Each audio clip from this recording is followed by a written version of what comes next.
I'm happy now to bring up our next speaker, Dr. Laura Bogart. Dr. Bogart is a senior behavioral scientist at the RAND Corporation and a member of the Pardee RAND Graduate School faculty. She's a social psychologist specializing in CBPR to understand and address health disparities, and many of her research team, at least the domestic research team, is also here. Her primary interests are in the area of stigma and medical mistrust, and most of her research focuses on HIV prevention and treatment. I just want to say on a personal note that Dr. Bogart is somebody that I've known for many years. She's also often somebody I've turned to for professional advice, and whose leadership in many areas is one that I've worked to emulate and admire. And she's been a tremendous part of our planning committee. So I'm deeply grateful to her for that and look forward to her discussion about medical mistrust as it relates to HIV.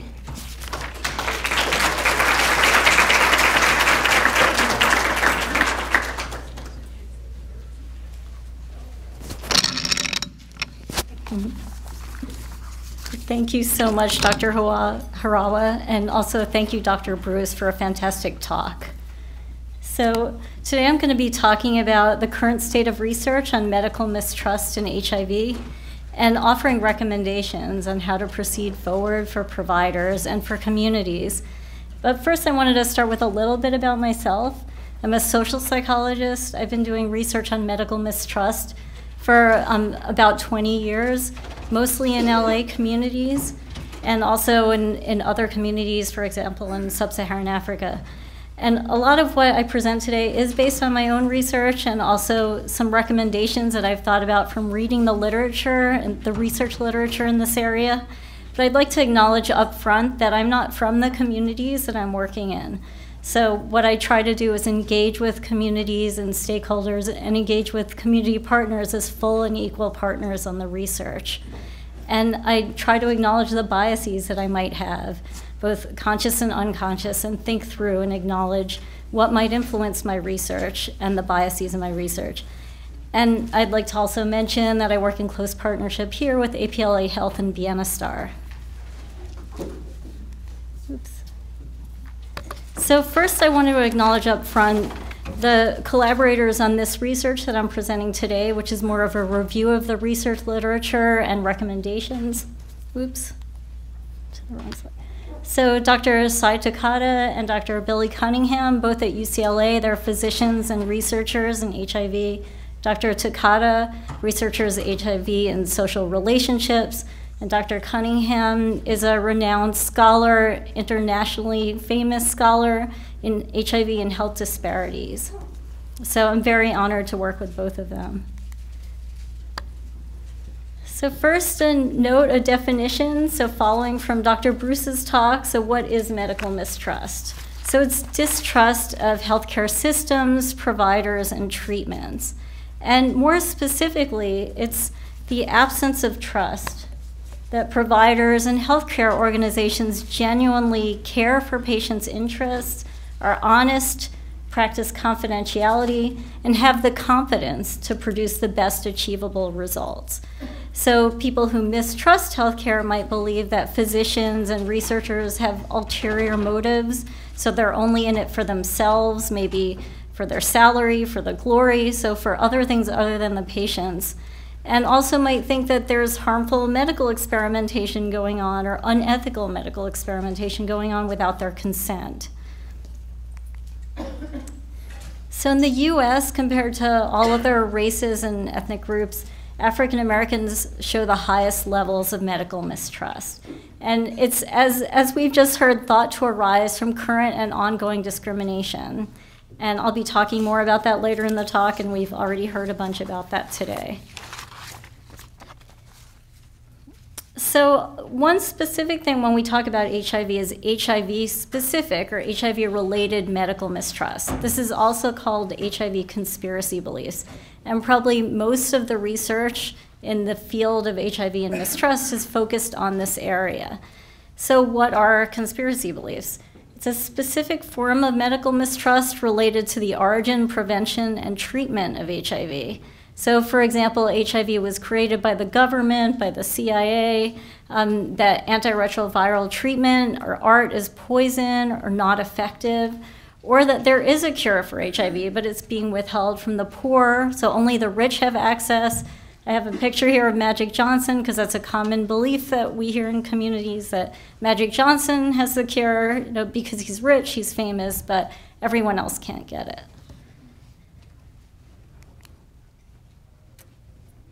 So, and actually, I wanted to just say one more thing about conspiracy beliefs, that one thing about them is sometimes people hear the word conspiracy and it has a negative connotation, but it's actually maybe just an effort to explain what's going on, explain a certain phenomena such as HIV, and powerful people who may be working behind the scenes and doing something unethical. So it means that HIV conspiracy beliefs are not necessarily false, harmful, or irrational. It's not something that only paranoid people believe. It could actually be a rational response to discrimination, what has gone on, the unethical medical experimentation and discrimination in society. So I've done several surveys of HIV conspiracy beliefs, and the first survey I did was a national random survey of African Americans in the US, and that was in 2002 to 2003. And so I found in that survey very high levels of these types of conspiracy beliefs. And so then I went back in 2016 and did a similar survey and looked at some of these beliefs again and saw, have they changed over time? So here I have the current state of what I found in the National Survey of African Americans. It's a general public sample. So the first belief, HIV is a man-made virus. In my first survey, I found that 48% endorse this belief. And now we found in this new survey about a third endorse the belief, so pretty substantial, but still went down over time. Also, there's a cure for HIV, but the government is withholding it from the poor. In the original survey, 53% endorse this belief, and here we find still substantial 40% are endorsing the belief.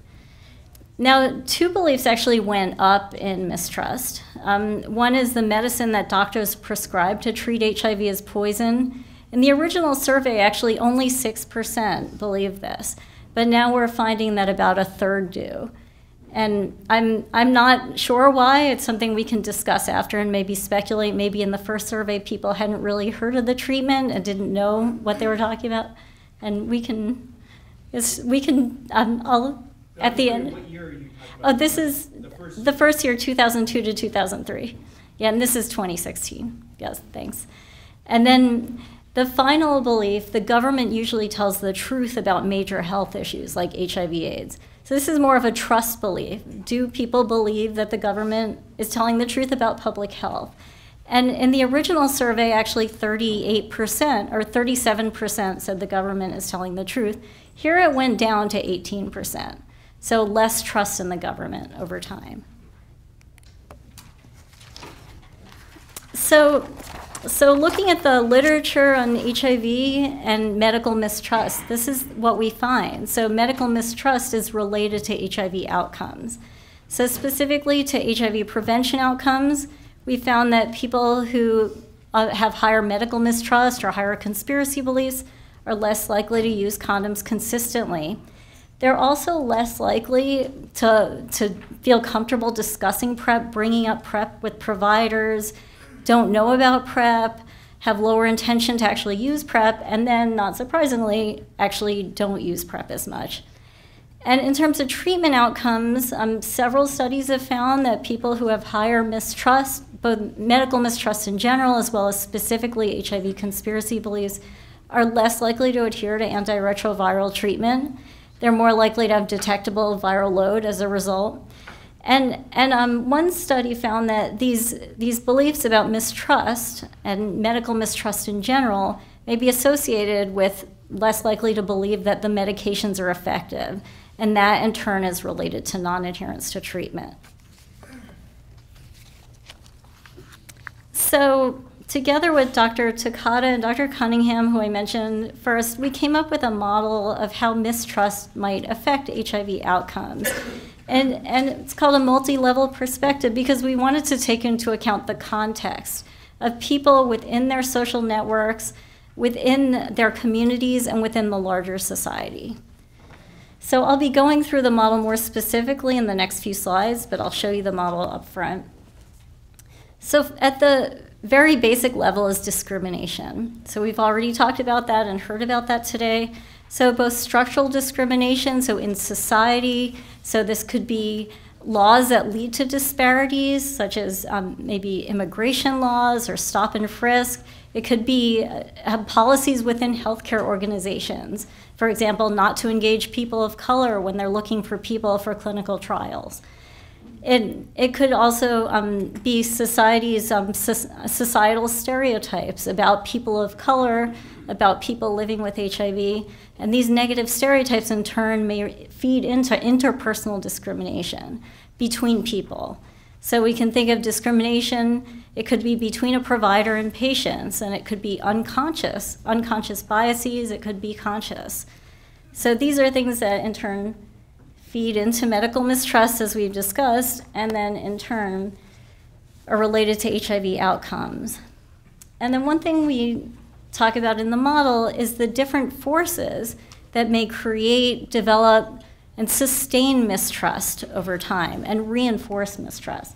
So it could be at the individual level, coping and motivation, which I'll talk about in the next slide, the social level, one's social network and peer group, and finally at the structural level, one's leadership and one's communities.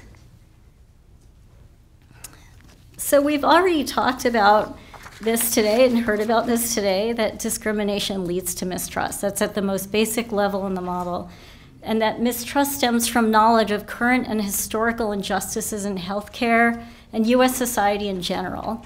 So as Dr. Bruce said, it's not just Tuskegee, but that is a part of it. But there are so many instances of this, and it's historically, but it's also currently. And it's things we hear about from our friends and family, maybe things that people experience themselves, both within healthcare and outside of healthcare.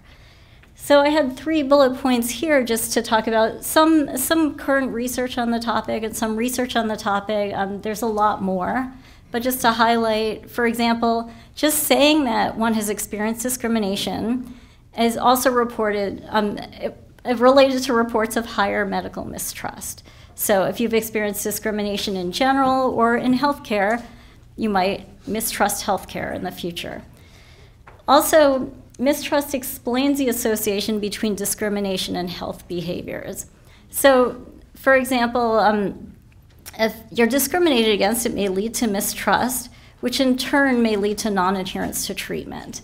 And this has been demonstrated in a couple studies. Some studies I've done with both Bienestar and APLA, we found this relationship where people with HIV are less likely to adhere to their HIV treatments. It's also been found in a study of Black MSM, finding that people are less likely to go to medical treatment or more likely to delay medical treatment if they've been discriminated against and experience mistrust as a result. There's also the last bullet, closer residence to Macon County, Alabama. Macon County is where Tuskegee is, where Tuskegee took place. Is related to more mistrust and lower healthcare utilization and greater mortality among Black men from before to after 1972. So Macon County is where Tuskegee took place, and then 1972 is when Tuskegee was revealed in the media, in the popular press, and people became aware of it, and the study ended. So Black men who had heard about this study and who lived closer to Tuskegee and maybe knew friends and family who'd been in the study were less likely to trust healthcare and less likely to go to healthcare as a result. So now I'd like to talk about what creates, how mistrust is developed, what creates mistrust. And also, as Dr. Bruce alluded to, mistrust can be a form of resilience. It's a protective and adaptive survival mechanism in the face of oppression. And of course, people are going to put their guard up if they've been oppressed and discriminated and mistreated. So it can be a healthy, functioning coping mechanism. So the point here is that mistrust is not necessarily harmful. A lot of times I hear people say, how can we reduce mistrust? What can we do about mistrust? And it's not necessarily wanting to get rid of mistrust. It's about addressing mistrust and channeling mistrust so that it's more healthy, a healthy form of coping versus leading to poor health behaviors. So also mistrust can spread in social networks.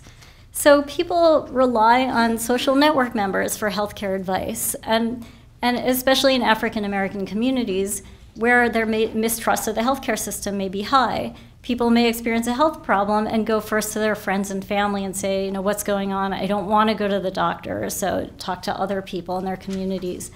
And they may hear from other community members, don't go to the doctor, and also other high levels of mistrust.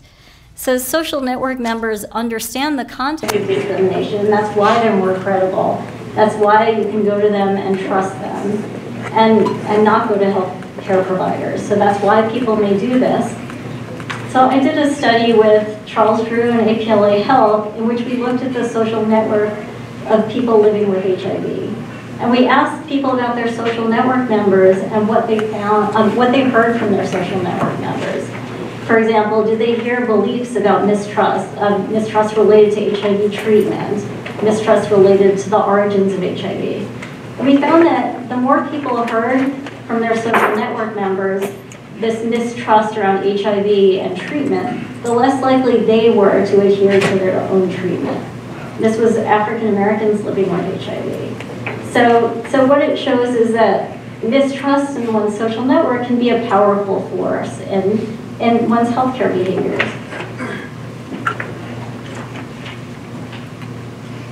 So mistrust can also be reinforced at the structural level. So for example, among formal leaders, elected officials, religious leaders, informal popular opinion leaders also, such as musicians and artists, can be online as well as in person. And a particularly striking example of this is actually from South Africa, when the early 2000s, then President Mbeki advanced conspiracy theories about HIV, that HIV doesn't lead to AIDS, that there are popular things such as beetroot can be used to cure HIV instead of taking Western medicine. And so as a result, he withheld treatment from people in the country. So the government is not going to support treatment.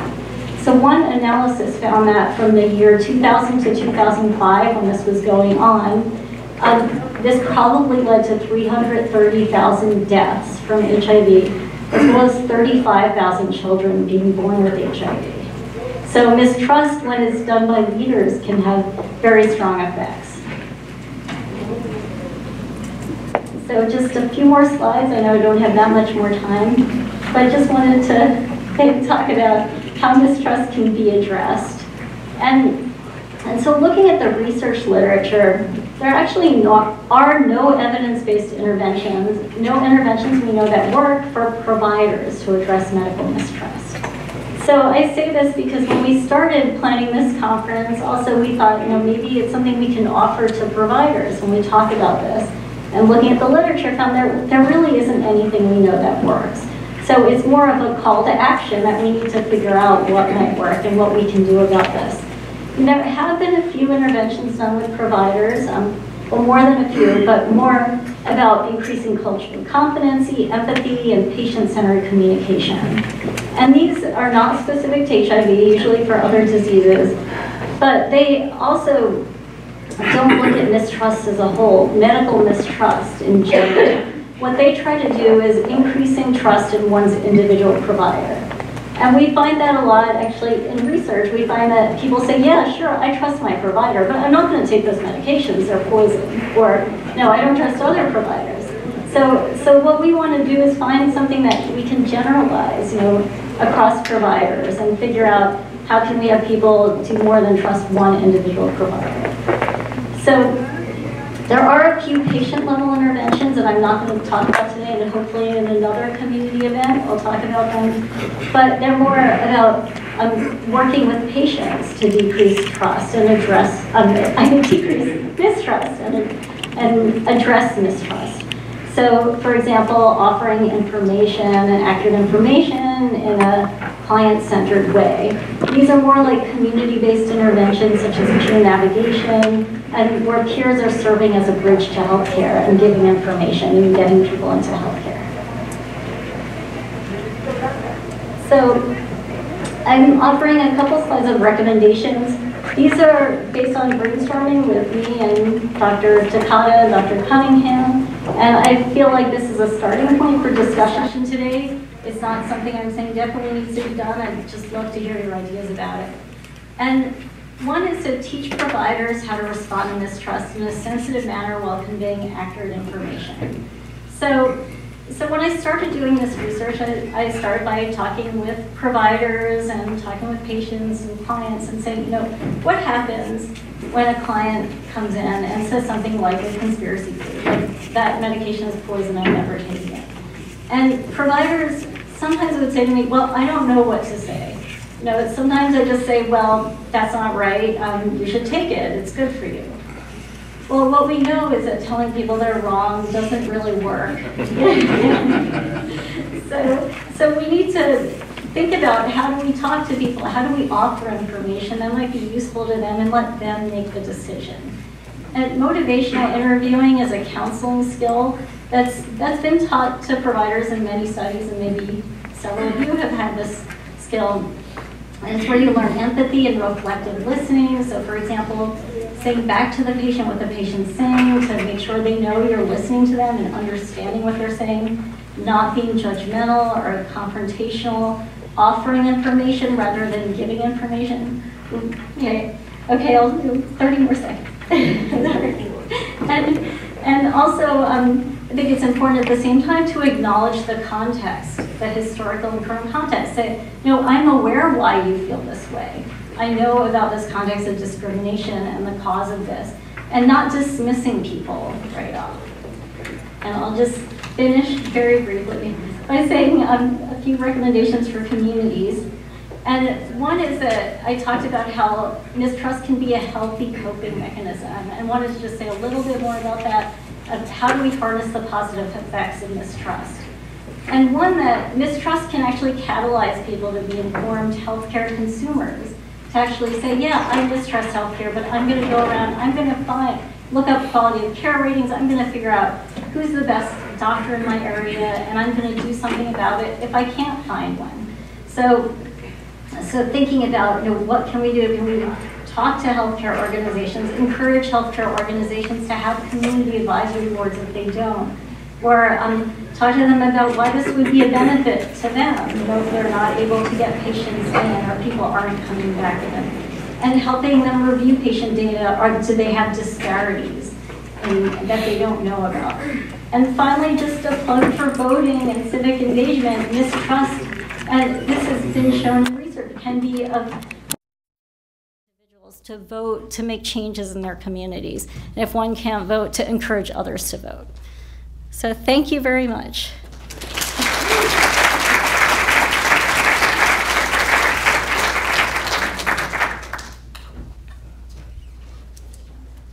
I don't like hearing my voice on this, but so my question is, so we're talking about research, and if anyone else has an answer, so how can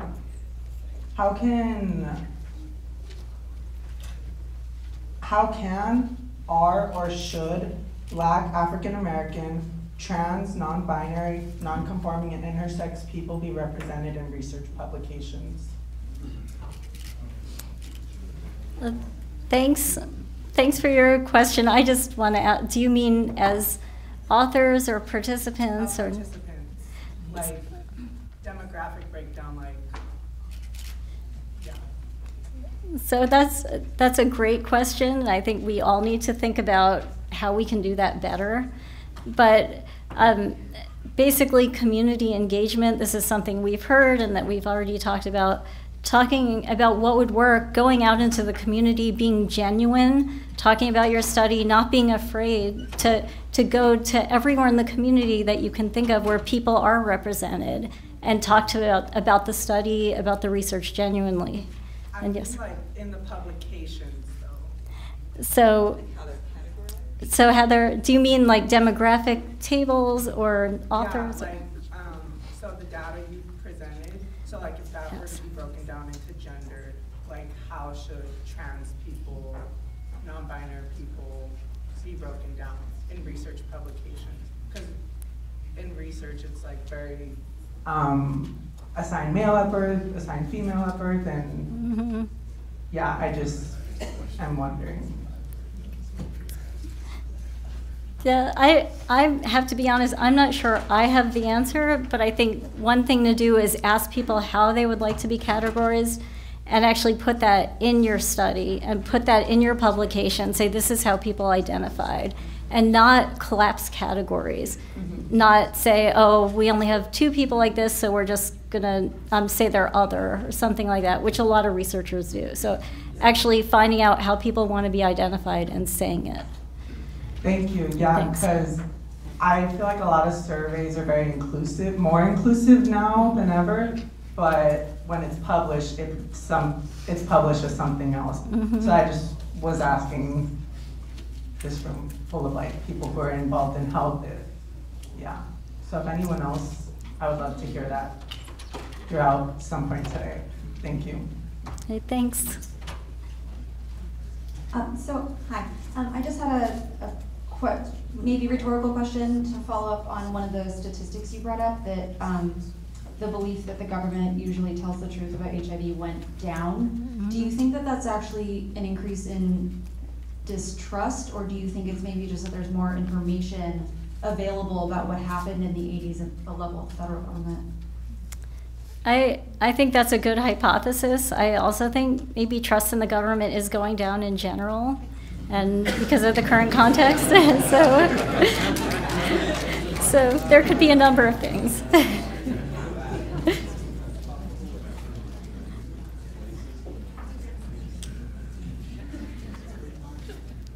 Hi, my name is Raman. I'm the CEO of a technology company called Healthvana. The question is, have you looked at being able to bridge the divide using technology in different ways, whether it's social media or ongoing communication with peers, using technology as a medium? I have to say I have not used media as much as other people in this room maybe have, and other researchers. One reason is because a lot of the people who are participants in the studies that I do don't necessarily have access to media as much as other people. And so we don't always reach everybody. So. Sorry, when you say media, you mean cell phones? Yes, cell phones, or yes. But and I know there are other forms of media.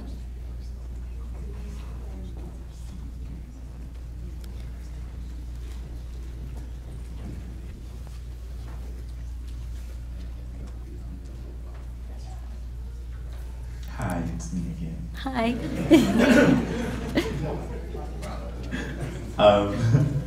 My question is, how do you assess the mistrust of the African American community, particularly in HIV research, without necessarily placing the burden of fixing the issue on the community itself?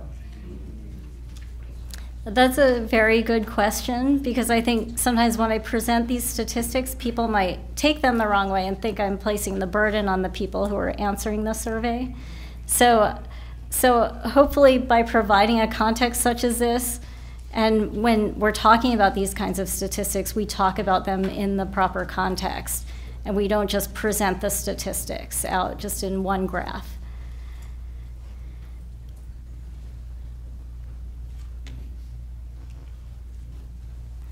I have to ask a question. I have to speak louder. So, in terms of working with providers, I don't know how much work you've done, but what is their level of responsiveness to those, to doing things like motivational interviewing and what have you? Because that's a big part of it, right? Their openness to do something different in a clinical encounter. Yes, thank you very much. So the question about openness of providers to actually making changes. I don't personally work with providers as much in my research. I work more with clients, although I have worked with providers in some research and actually tried to teach providers motivational interviewing. And sometimes I found not to call out any specific provider, just saying my personal experiences with doctors and nurses, I've heard, well, that takes too much time to do motivational interviewing. I'm not going to do that. It sounds great, but it takes too much time. And what I've said is actually it doesn't take more time. It takes more time if you tell a person they're no and take this treatment and they don't take it. That takes more time. They keep coming back, and not taking the treatment. It's not helping either of you. So I think once people understand that it can help, I had providers have that initial reaction, and then some did try out the more motivational interviewing and said, no, you're right. I was able to persuade people to do things, to take the treatment, and I didn't realize that I could do that just by talking in a different way. So I think that that's just one message, is it doesn't take more time, but people have that perception right away. So thank you. I feel like I've come to some of these so many times, and I do feel like the burden is always placed on the community or those of us who are of color and providers. As a clinician, I gotta tell you, when I have interns, I always tell them that, and I'm upfront, that I can't teach empathy. You can't teach empathy to a group of people with privilege in class. And so I'm wondering, when are we gonna turn the narrative and start teaching and calling out providers that, just like you just said, are unwilling to do motivational interviewing? So what else are providers gonna do? Because I always feel that the burden is placed on providers of color who probably have navigated through that mistrust and were utilized to engage and almost do the dirty work or the MI work. But when our providers, especially those who are white, are going to be taught something else besides MI, because you really cannot teach empathy.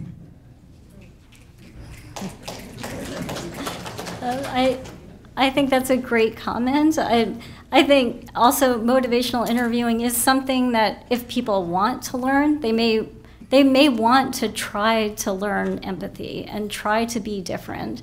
And it's more showing people, what happens if you don't do this? What happens with patients? Do you care about patients? And so I found that some people, it is harder to teach things like motivational interviewing, but it's not impossible if people have the motivation. So I agree that maybe you're saying some providers don't even have that motivation or that will. And I'd really ask other people to talk about what we should do about that, except that we can call out those providers, like you're saying. We can have people who know, this provider is better to go to than that one. And so we know who to go to, who's more empathetic, and we know who not to go to, and eventually those providers won't have as many patients.